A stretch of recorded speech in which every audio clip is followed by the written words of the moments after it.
hosts, Dr. Victor Fett, Dr. Anara Tablishayeva, Dr. Chris White, Dr. Stefan Schoberlein, and our program producer, Larry Charay. We host a weekly program on Russia's war on Ukraine with guests from Ukraine, military experts, medical personnel, academics, artists, literary figures, and relief workers. Our panel is recorded and circulated nationally and internationally. We appreciate your comments and feedback. Special thanks to Marshall University Libraries and MUIT for making this event possible. If you are joining us live, please feel free to use the chat to post questions for our guests. And now a quick greeting to our viewers in Ukraine. Дорогенькі українці, вітаємо наших слухачів в Україні з глибоким поклоном. В наших денних молитвах і думках дуже дякуємо вам за вашу участь в нашій тижневій програмі. And now a quick greeting to our Russian-speaking viewers. Добро пожаловать на нашу дискуссию.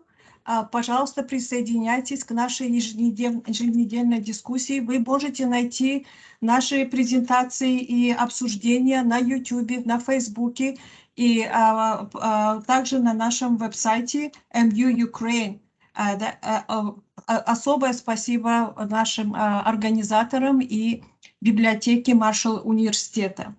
Спасибо. Слава Украине! Героям слава. Today's guests will be introduced by Dr. Anara Tablishayeva. Good afternoon, and thank you for joining us today. Our guests are remarkable historians, and please visit our website to find more information about George Liber and Oleksandr Polianichev.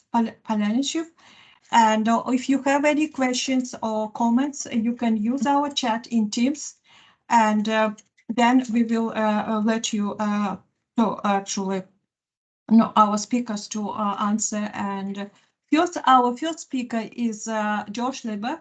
He's an expert in Ukraine and Russian history. His recent book, Total Wars and Making of Modern Ukraine, is available on Amazon. It was published by University of Toronto Press.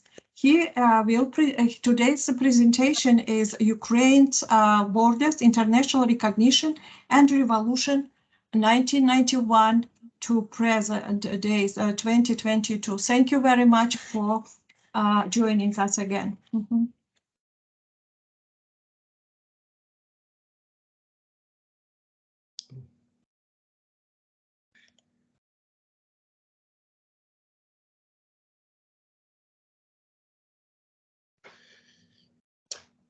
Hello, can you hear me? Yes, we can. Yes. Okay, thank you. Yes. This is George Liber speaking, and I'd like to speak about Ukraine's borders, kind of the international recognition that Ukraine received after 1991, and the revolutions that Ukraine experienced in the early part of the 21st century. And this all becomes a part of the history behind the current war that Russia is waging against Ukraine. So how did Ukraine's borders emerge? Ukraine's borders emerged after a brutal set of civil and national wars on the territory of the collapsed Russian Empire between 1917 and 1922. The borders were claimed by Ukrainian nationalists during the era of the Central Rada during this revolutionary period. Ukraine's borders were delineated in the 1920s by Lenin and by the Russian Communist Party, and then they were expanded in 1939, 1940, 1945, and finally in 1954, the Russian Soviet Federal Republic transferred the province of Crimea to the Ukrainian Soviet Republic. And so in 1990, on the eve of the collapse of the Soviet Union, this is what the Soviet Union looked like, divided into its 15 constituent republics. And then a year later, in December of 1991, when the Soviet Union collapsed, 15 new countries emerged from the Soviet Union. all in the borders that were delineated by the Soviet Union in its 70 plus years of history. Ukraine's borders were immediately recognized by its neighbors, including Russia. Ukraine's borders were also immediately recognized, almost immediately recognized by Canada, the United States, Great Britain, the People's Republic of China, and other countries, as well as other major European Union countries. And Ukraine automatically became a member of the United Nations, since it had become, because of Stalin's machinations during the Second World War, Ukraine had become had been a founding member of the United Nations. And so Ukraine was internationally recognized as an independent state. Ukraine then experienced a number of pro-Russian presidential administrations, those of Leonid Kravchuk and Leonid Kuchma, in which there was no real revolutionary break with past Soviet practices. A semi-authoritarian system was established, which kind of replaced the highly authoritarian system of the late Soviet period. But all of this began to change at the beginning of the 21st century with what emerged as Ukraine's two major revolutions. That is the Orange Revolution of 2004 and the Euromaidan Revolution, or better known as the Revolution of Dignity in Ukraine, from November of 2013 to February of 2014. What did these two revolutions represent? They, of course, represented the attraction of Western societies, not just the material aspects of these Western societies, but also democracy, freedom, and a non-oligarchic governed society with less corruption than Ukraine experienced in the immediate post-Soviet period. These two revolutions also represented the end of the Soviet atomization of society and the loosening of ties to Russia itself. Most importantly, what these two revolutions represented was the self-mobilization of society and the perception that individuals or groups of individuals working together can change society for the better. And the perception we can do it became pervasive as a consequence of these two revolutions.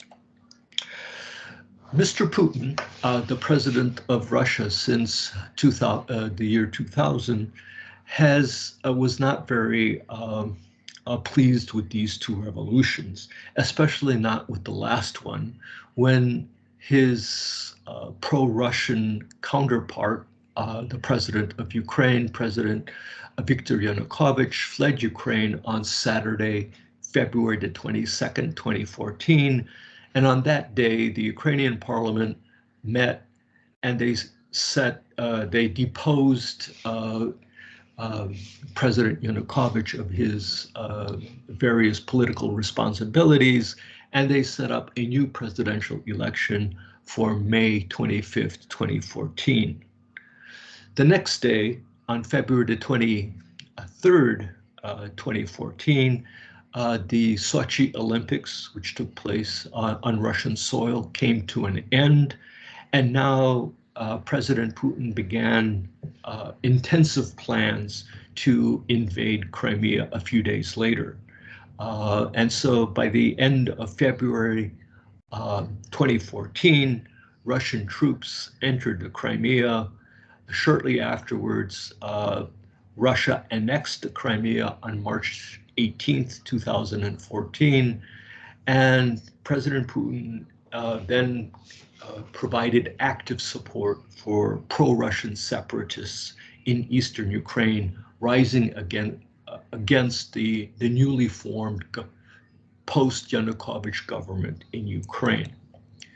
This war in the East, despite various agreements negotiated in Minsk in September of 2014 and February 2015, this war has continued for the next 8 years, over a front stretching about 280 years.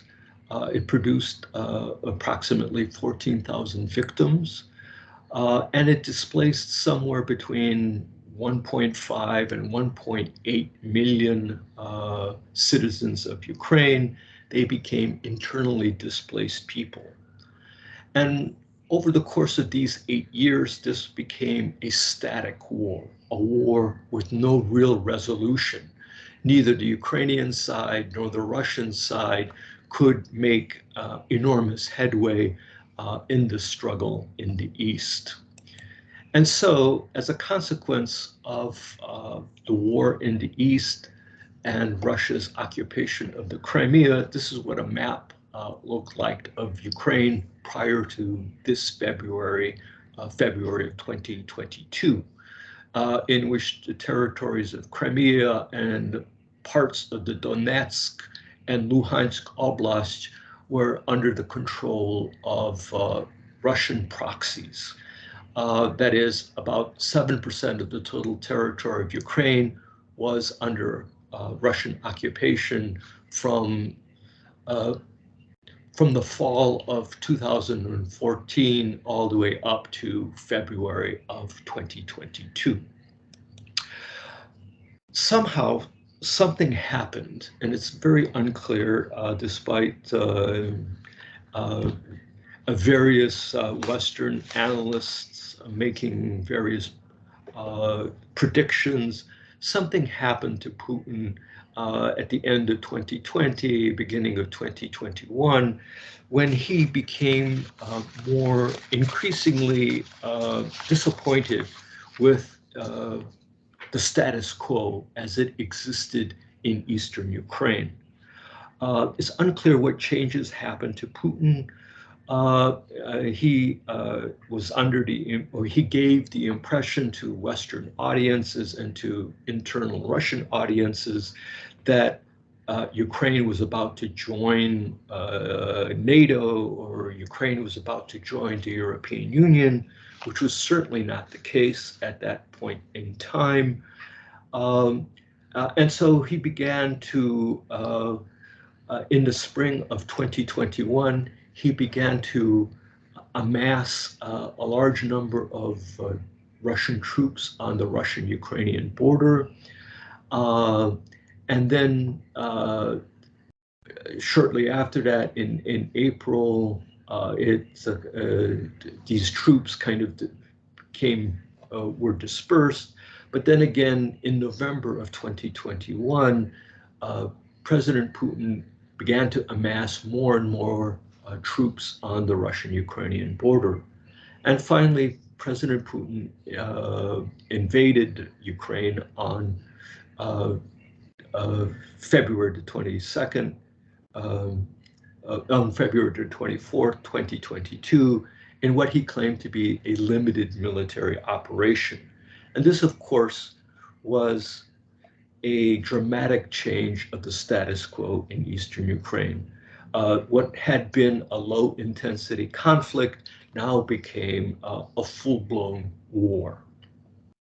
So in conclusion, what President Putin did, he mobilized old resentments and a backlash against the collapse of the Soviet Union in 1991, and he hoped to reestablish a stronger and more assertive Russia over the old Soviet geopolitical space. But this conflict is more than a conflict over borders or over a political divorce which occurred 30 years ago. Instead, what this conflict that erupted in 2014 and then now again with a higher level of intensity in 2022 indicates is it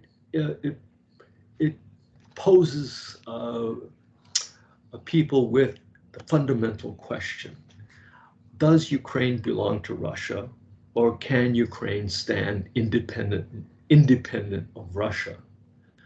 And President Putin believes that an independent, Western-oriented Ukraine poses an existential threat to him and his control over Russia. President Putin claims that Ukraine and Russia are one and indivisible, and he,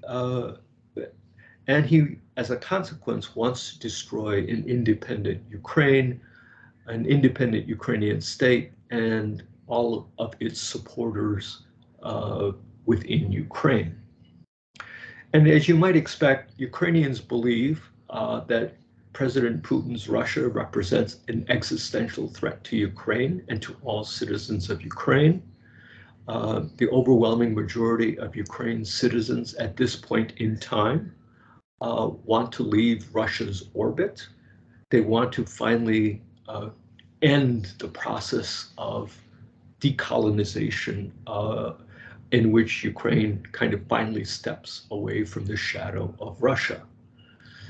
As you might guess, these are two non-negotiable positions, and as a consequence, a bloody war of attrition has erupted, a total war, an apocalypse. And to summarize this entire lecture in a cartoon, there's this cartoon which appeared a number of years ago, describing kind of the relationship between Russia and Ukraine. Thank you.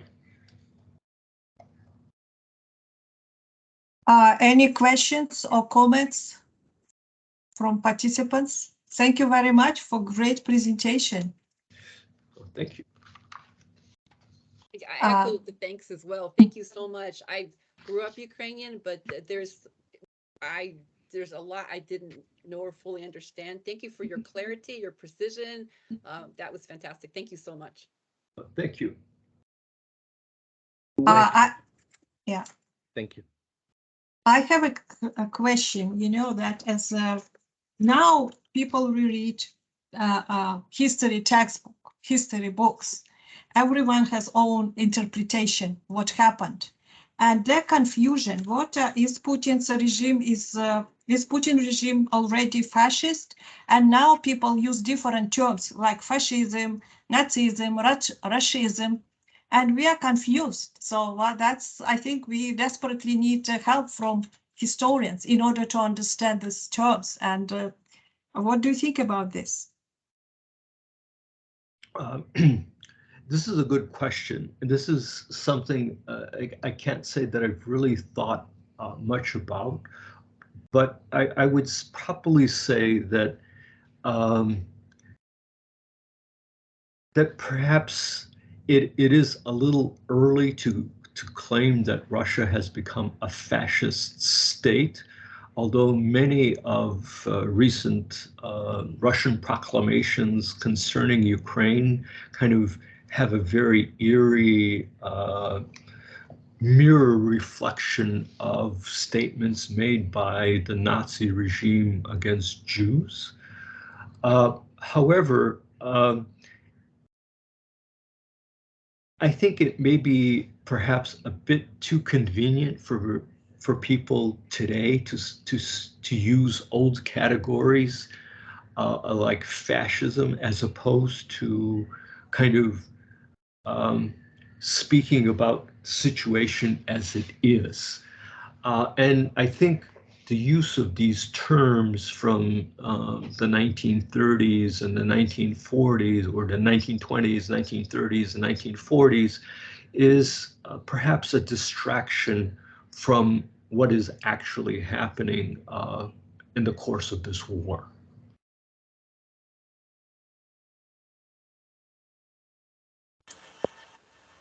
Okay, any other questions, please go ahead. Yes, in terms of your apocalyptic analysis, you sort of suggest that there's no room for compromise. So where, if anywhere, can negotiations go under such circumstances? That's a really good question. Under such circumstances, there is no compromise and there are no negotiations, which there are not at this point in time. I mean, essentially what President Putin wants is the complete destruction of Ukraine as an independent state and the destruction of the supporters of an independent Ukraine. That is, including those who identify themselves as Russians or as Jews or as Ukrainians living in Ukraine. And the Ukrainians have no intention of surrendering. And so the sad situation is this is not a conflict over kind of issues which can be easily negotiated. This is an issue that is kind of fundamentally at the core of this conflict. That is, President Putin wants to delete Ukraine from the world map, and Ukrainians refuse to be deleted. And it's kind of unclear what the compromise would be. So either Putin falls or the Ukrainians fall. So I don't bring a cheery response to your question. And for those people who claim that there is some sort of compromise, well, it takes two people to compromise, or two sides to compromise, and the Russian side is not compromising. Thank you. Thank you.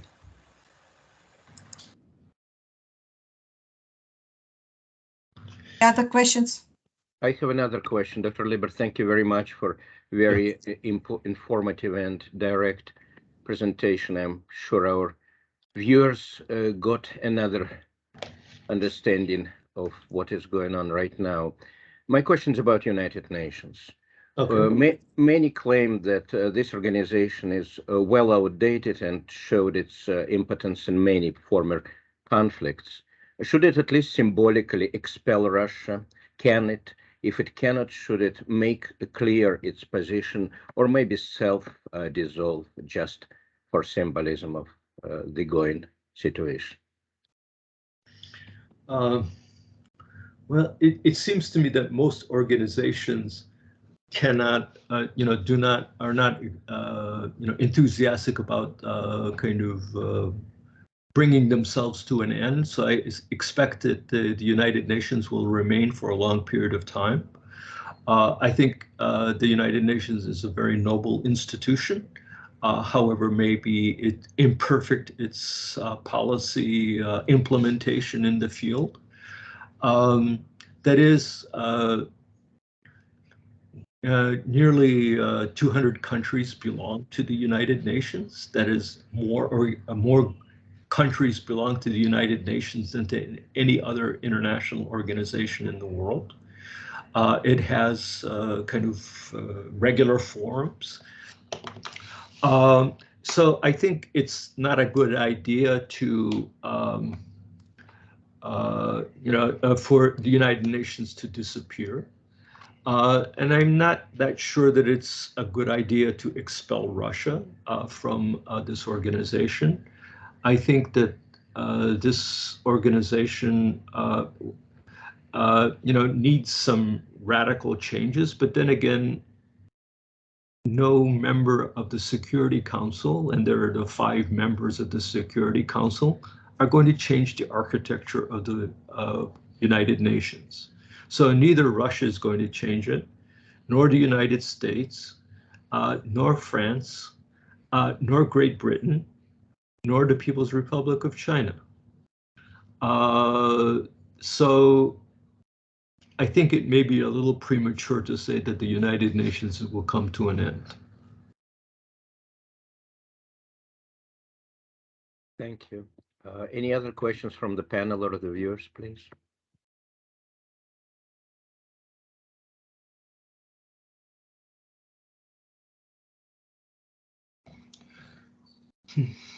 Mark?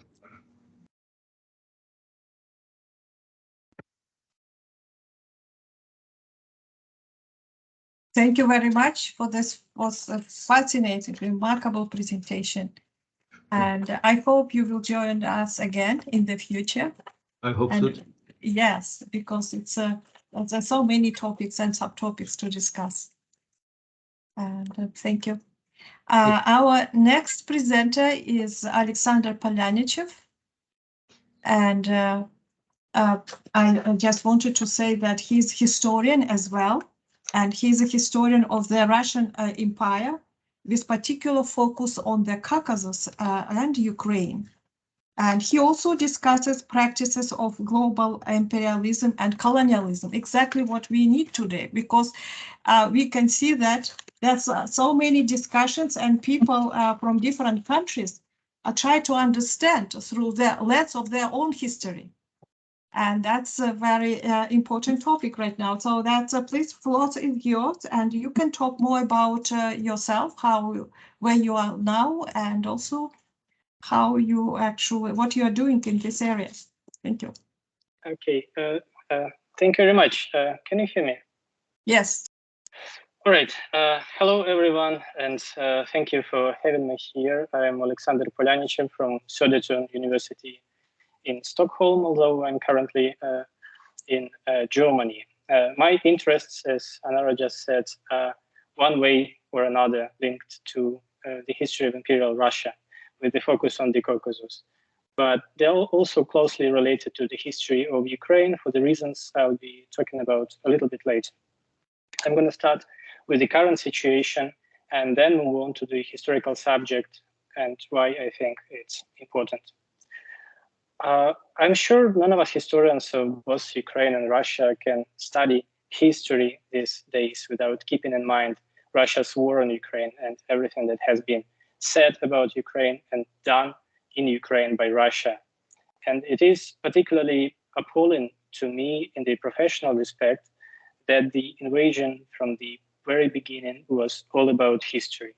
It started out in the name of history, on behalf of history, to correct the history as understood by Vladimir Putin, of course.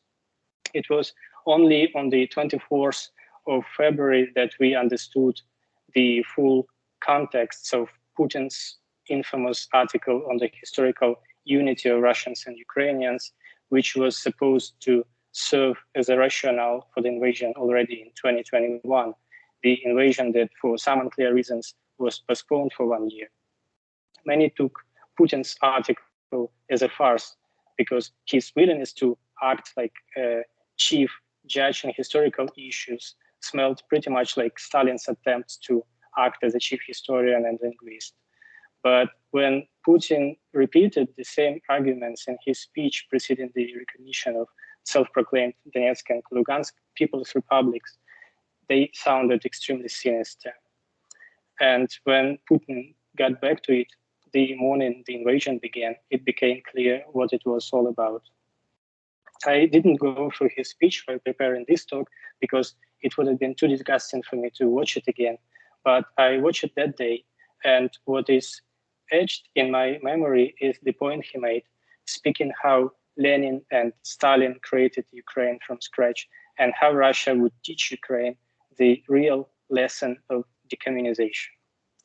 This does seem as a very real reason, the reason behind the invasion, an idea of merging Ukrainians and Russians into a single and inseparable whole, once and for all, to complete, historically speaking, the gathering of Russian lands by doing so go down in history.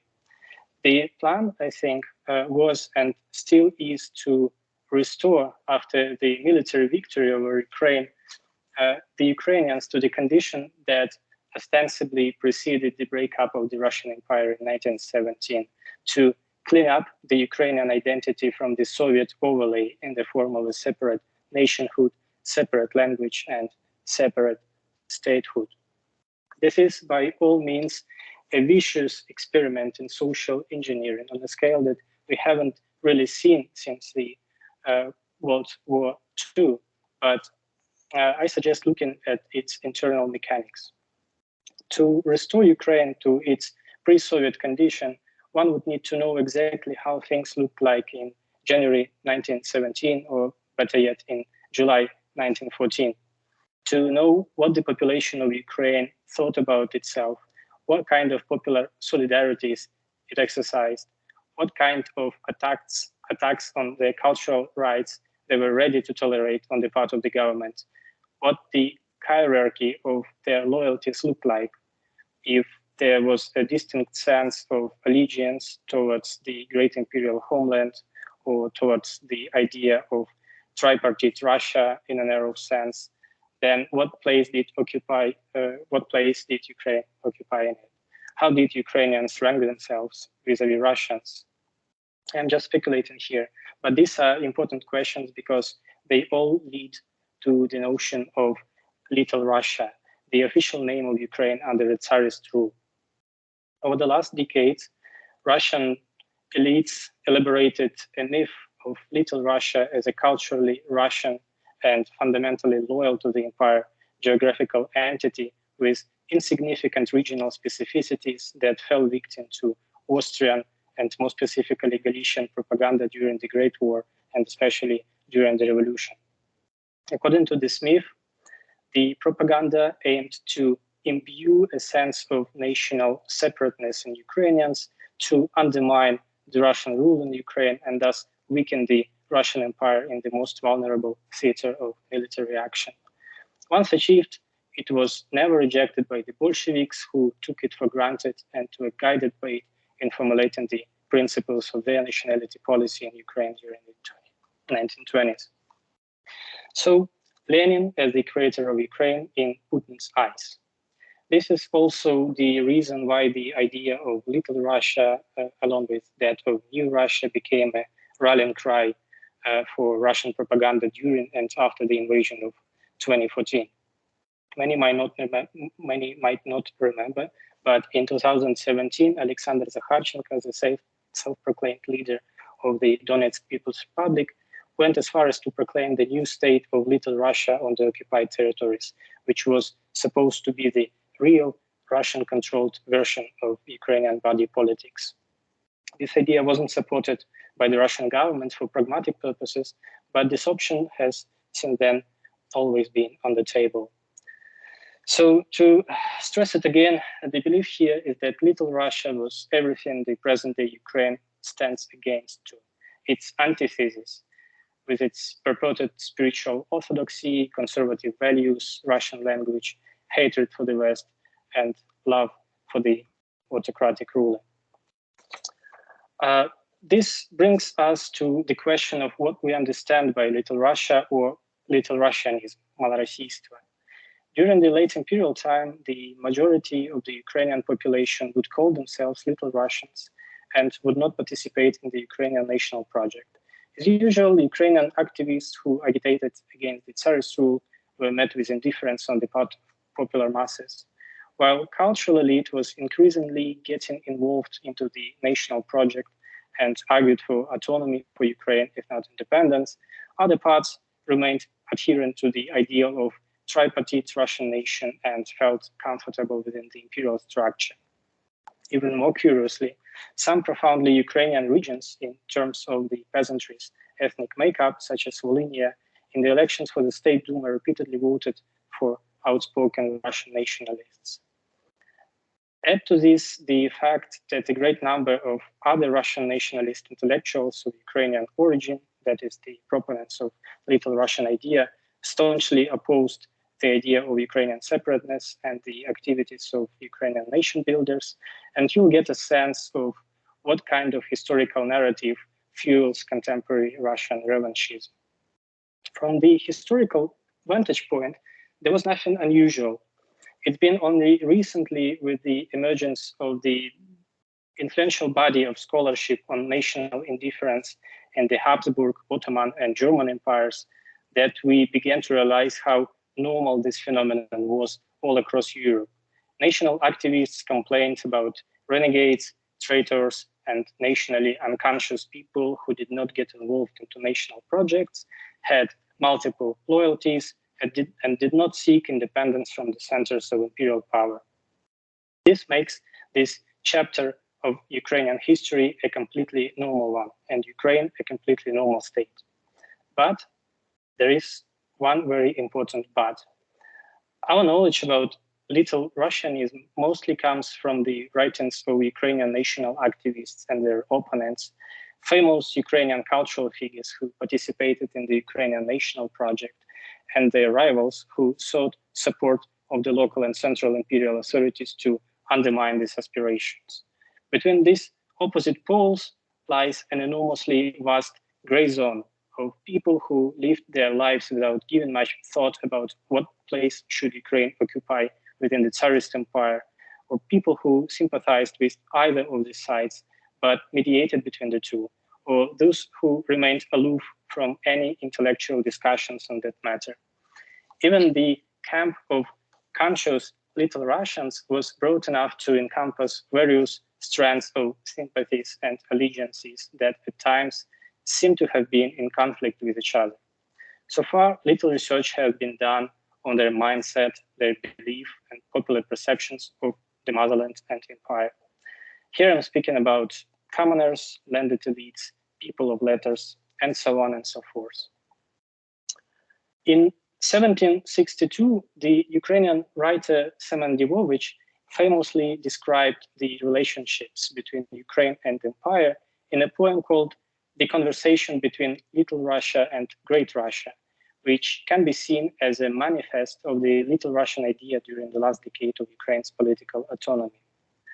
In his poem, Great Russia speaks to Little Russia both as living entities, and Great Russia arrogantly asks, "Do you know who you are talking to? I am Russia and you belong to me." While Little Russia replies, "Don't intimidate me. I am brave enough. I am subordinated not to you, but to our common sovereign. Do not think that you are my master." This poem, I think, neatly expressed the sentiments of the Ukrainian Kozak elites at the time. They were proud of their history, their Kozak polity. They saw themselves as equal to Great Russians, as their rivals, and felt loyal to the Tsar and Empire, but not to the Great Russian metropole. Soon after Divovich wrote his poem, Ukraine's autonomy was abolished by Catherine II, and the Persian siege, the Kozak military proto-state, which played a pivotal role in the emergence of Ukrainian statehood in 1648, was razed to the ground. And this is the starting point for me to speak about my research and how it relates to the issue I've been talking about. In my PhD and the book I'm currently writing, I examined the afterlife of the Zaporozhian siege, which re-emerged again 80 years after its demolition, thanks to Prince Grigory Potemkin. It took part in the Tsarist war against the Ottoman Empire, and for its loyal military service was granted a large region in the steppe north to the Caucasus Mountains, the region that we know today as Kuban after its main river. What interests me is that this was, by any standard, a classic example of settler colonialism. Ukrainian Cossacks were settled on the land previously belonging to the Nogai Tatars and lived next to the indigenous Circassian population. On the one hand, it demonstrates how Ukrainians, being increasingly more oppressed at home, acted as a colonizing agent of the Russian Empire in a colonial setting. On the other hand, this community, which at the end of the 18th century numbered about 30,000 people and grew to nearly 1 million people by the turn of the 20th century, retained a form of Ukrainian Cossack autonomy. Up until the mid-19th century, its chiefs were appointed from among the local elites, and almost no outsiders were allowed to settle on this Cossack land. At the end of the Crimean War, things started to change. The Russian administrative elite was swept by the idea of nationalism. The term nationality gained currency in public discourse, and the ruling elites decided to put an end to the Ukrainian Cossacks' autonomous existence by merging it with an equal number of Russian-speaking Cossacks who lived further east. This was a new administrative and military unit, the Kuban Cossack Host. This was the time when the Russian Empire was in the middle of ethnic cleansing of the Circassian population, which was supposed to be expelled to the Ottoman Empire. a large number of Ukrainian Cossacks were supposed to substitute them in the mountains to make this territory Russian for good. And here comes the turning point in the history of this community. The Cossacks proved unwitting imperialists and mobilized their efforts to fiercely protest the order to resettle to the mountains. The Kozak Backlash profoundly shocked the administration.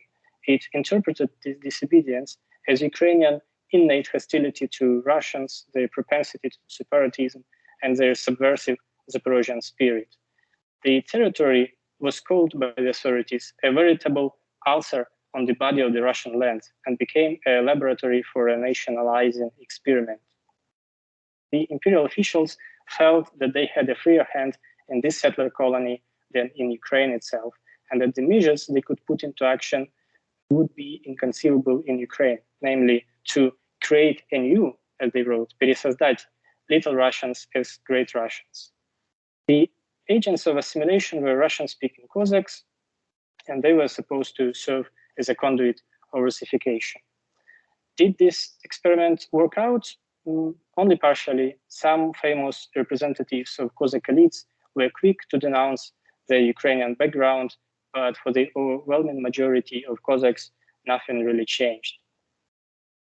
Changes happened after the assassination of Alexander II in 1991, when the new era of counter-reforms changed the vision of the Russian nationhood once again.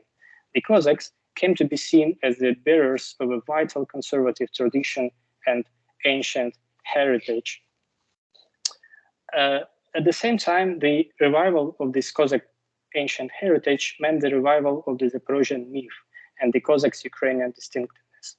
This process was reinforced dramatically after the revolution of 1905, when the Caucasus Viceroy granted the Cossacks a large degree of autonomy because he saw no other way around to fight the left-wing terror that swept the region in the aftermath of the revolution, other than to give more power to the local elites. By the end of the Tsarist Empire, the Cossacks earned the reputation of loyal and trustworthy servants of the regime, a force to rely upon while suppressing the civil disobedience movement throughout the empire. But also there was also one thing that was most striking. The Cossacks proved resilient when it came to their sense of belonging, demonstrating a great degree of emotional attachment to Ukraine. Ukrainian national symbols, such as the poetry of Taras Shevchenko, were in great esteem. Two monuments to Zaporozhian Cossacks were constructed, the only ones in the Russian Empire, and the third one was supposed to be constructed in the lower reaches of the Dnieper River, but it never happened because of the Great War. Public speeches by senior officials, including the heads of the Cossack host, often contained sentences in Ukrainian, while junior officials made these speeches entirely in Ukrainian on many occasions. Settlements and entire Cossack regiments were renamed in honor of Ukrainian historical figures such as Hetmans Bogdan Khmelnytsky and Petro Sagaidachny and Ataman Ivan Sirko. Even more interestingly, these cultural activities were at times led simultaneously by conscious Ukrainians and by little Russian monarchists and conservatives who did not shy away from using the Ukrainian language and the term Ukraine. Sometimes these activities were orchestrated by Ukrainian nationalists, and little Russian conservatives took part without hesitation. This was a fascinating mishmash of different political stances and persuasions, but what guided them all was their local and historical pride, their attachment to the land of their ancestors. Now, what about the Russian-speaking part of the host? It goes without saying that intermarriages, living together, and Russian influence made the boundary between the two groups porous, but the notion of their separateness never went away. Even more, they strove for equal representation on the symbolic level, and when the monument to the Zaporozhian Cossacks was constructed, they launched an initiative to build a monument of their own, a great Russian one, which they never did because of the Great War. Why is this all important? It shows us that Ukrainian speakers during the late imperial time, people who are being forcefully included in Russia's narrative about Ukraine's history and who feature in it as somewhat exotic less civilized version of Russians, opposed to all the things Ukrainians, including the name of Ukraine itself, in fact elaborated and maintained solidarities that cemented them as a coherent ethnocultural group. Whatever their political stance was before the end of the empire, the very possibility for them to be categorized as Little Russians functioned as a vehicle for keeping their cultural outlook relatively intact.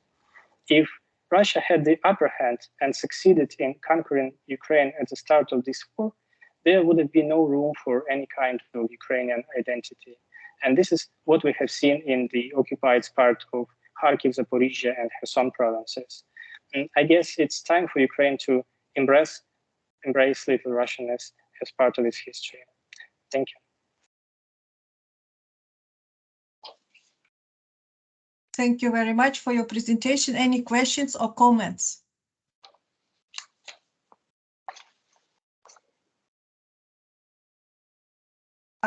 Dr. George Liber, do you have any questions or comments?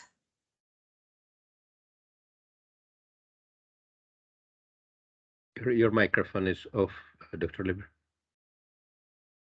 I found Alexander's talk very interesting.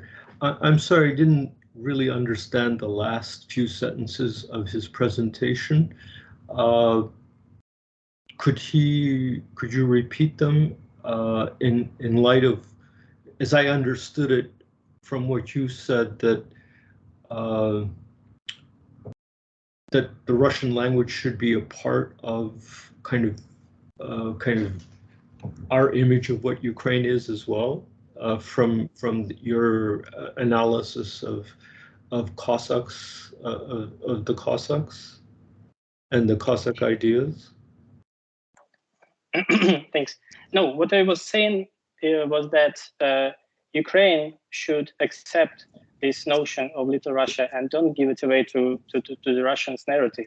This is very important to realize that the Ukrainian identity was not always embraced by some segments of its population.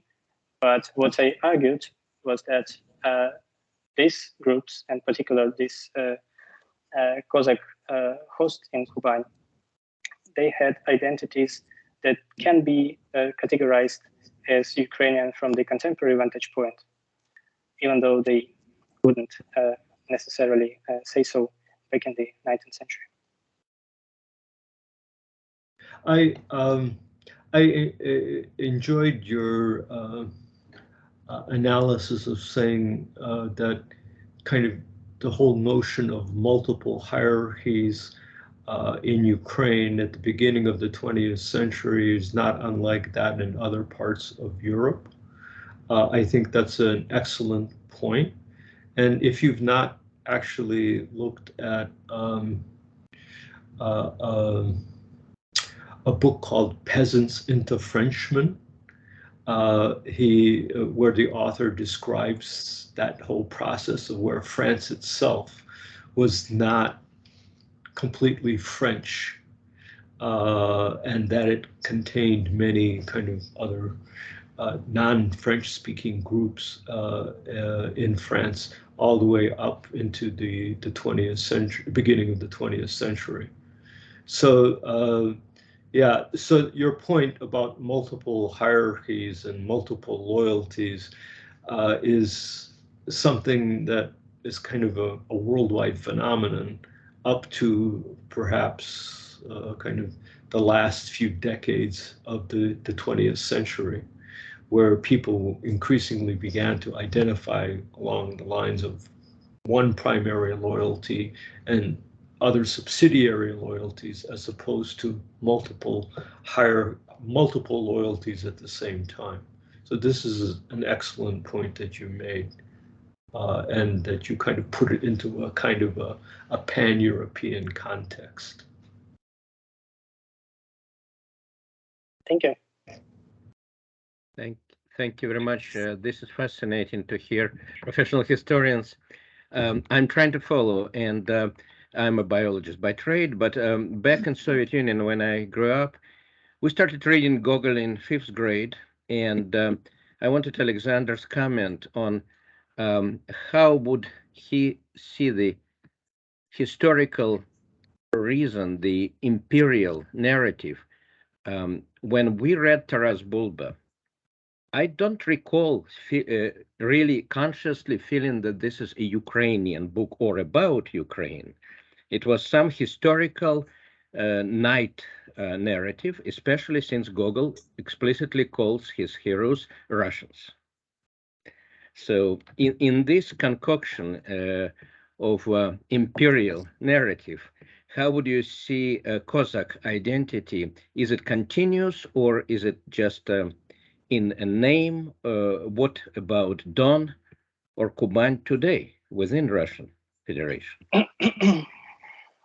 Yes, thank you very much. Well, when it comes to Gogol, I'm not a big specialist in his writings, but we also have to remember that there were two editions of Taras Bulba, and he used the word Ukraine in the first, and then he crossed it out and used Russia in the second.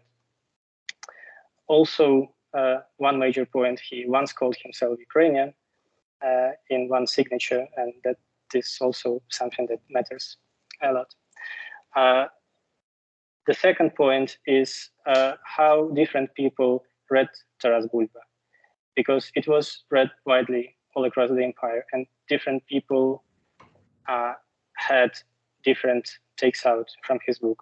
We know that some Ukrainian activists and some very famous public figures were influenced by Taras Bulba to such an extent that they decided to become historians, for example, or writers. Such was the case of Dmitro Varnitsky, who in his memoirs wrote that he began studying Kozak history thanks to his reading of Taras Bulba. When it comes to the Kozak identity, this is a very tricky question and very hard one to answer, because I wouldn't say that there was any sense of broad Kozak identity if we speak in imperial terms, because every community was different. Some communities existed from the early modern time, such as the Don Kozak host and the Zaporozhian host. Some Kozak communities, especially in the imperial Far East, emerged only in the 19th century, and they were merely artificial constructions to help secure the imperial borders. When it comes to the Kuban Kozak host, this Kozak identification was very important for the Cossacks to stress on every occasion, because they had their own other. And this other was the group of immigrants from internal provinces of the Russian metropole.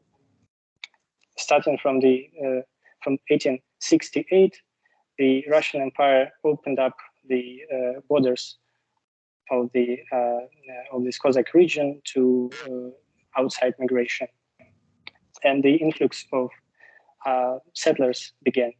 And very soon, in a number of decades, they outnumbered the Cossacks themselves. And to retain their privileges and their social status, Cossacks repeatedly stressed their difference from these people who didn't enjoy Cossack status, who were just peasants, labor, migrants, urban workers, and so on and so forth. And this helped the existence of an alien social community, helped the Cossacks to kind of cement their identification in this particular situation. Something similar happened in the Don region, where these questions of migration from interior Russia also took place. But other than that, it is very difficult to differentiate between, let's say, Ukrainian-speaking Cossacks and Russian-speaking Cossacks, because these spheres very often overlapped. But still, this line of division, as I said, it existed up until the breakup of the Russian Empire. The only thing that I argue against is to call the Cossacks a nation, a separate nation, or a form of nationality, which was not really the case. And what we saw after the revolution of 1917, it was a total mess in terms of people's perceptions of their future, to which political body belong in the future, because some argued for an old Cossack union in the North Caucasus. Some Cossacks in Kuban, they argued for unification with Ukraine. Some Cossacks believed that federative Russia would be the most optimal choice. That was very difficult, very difficult for them to come in terms with this idea of nation. Thank you very much. Do we have more questions from the panel or the viewers, please? I have a question. That's just interest, because now we try to interpret and categorize what is happening, what kind of war. And you probably know about Vladimir Pastukhov. And do you agree with his statement? What we have right now, this war is a civil war based on ideological differences. And also another interpretation, that is a traditional conflict between Slavophiles and Westerners, but it's now actually converted into this modern war. Yeah, no, I would never. No, I mean, this is war between Slavophiles and the Westerners. That this is conflict we can see in the 19th century, in the 20th century, and now that's actually translated into this war between Russia and Ukraine. Yes, thank you, but I don't think so. No, I don't think we have to use categories from the 19th century to describe what's going on right now. I guess it has completely different rationale, completely different roots, and completely different mindset of people who launched this war. So it's about other things. It's a revanchist war against an independent state, and it has nothing to do with intellectual debates in Russian imperial capitals in the 19th century. We can, of course, trace some similarities. Some ways of how this Slavophile and Westernizing discourses persisted throughout time, but it's a distant echo, not the reason.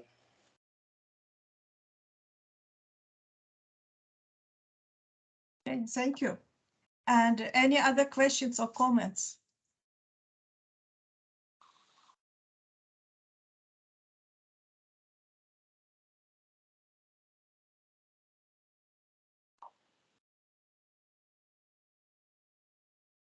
Thank you very much, Dr. Palanichev. This was fascinating excursion into history.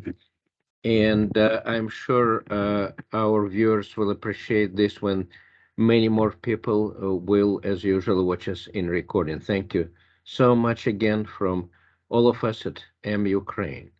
I guess this will conclude our session, but we would like Katerina Shrey to say a few words in Ukrainian to our viewers in Ukraine right now. Please. Дорогенькі брата, сестри в Україні, з кожною презентацією ми дізнаємося більше і більше про несправедливість, що заподіється в Україні. Ми зберігаємо вас в наших щоденних думках і молимося кінця ваших страшних страждань. Нехай милосердний Бог тримає вас у своїй опіці. До наступного тижня прощаємося. Па-па. Thank you very much, Dr. Shrey. This concludes our today's meeting at Ukraine. Unfortunately, this is our meeting number 25, and we see no end, and we are here every week. We will appreciate your comments. We are at Marshall University, West Virginia. Please watch us in the recording on YouTube. And don't forget about our donation page, which is on the same Ukraine website. Featuring a dozen of direct, no middlemen, trusted groups in Ukraine who right now are working as volunteers to help everyone at the front lines and beyond. Thank you very much. We're at Marshall University, West Virginia, here on Fridays. Slava Ukraine. Glory to Ukraine. Heroyam Slava. Thank you. Okay, the recording is stopped.